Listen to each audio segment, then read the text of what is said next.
Saulės elektrinių Lietuvoje daug, tačiau ne kiekvienas žino, kaip jos veikia. Norit sužinoti? Tuoj pabandysiu paprastai paaiškinti.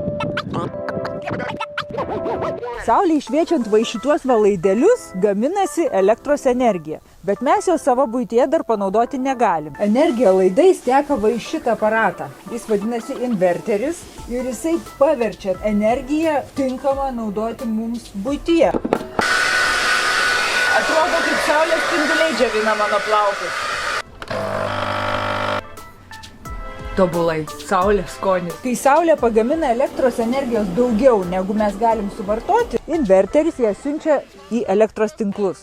Tada ją gali vartoti ir mūsų kaimynai. Arba galime kaupti akumuliatoriuose. Arba galim ir taip ir taip. Taigi, saulės elektrinė tai yra saulės panelės, laidais, inverteris, elektros tinklai arba akumuliatoriai, jeigu norite būti nepriklausomi.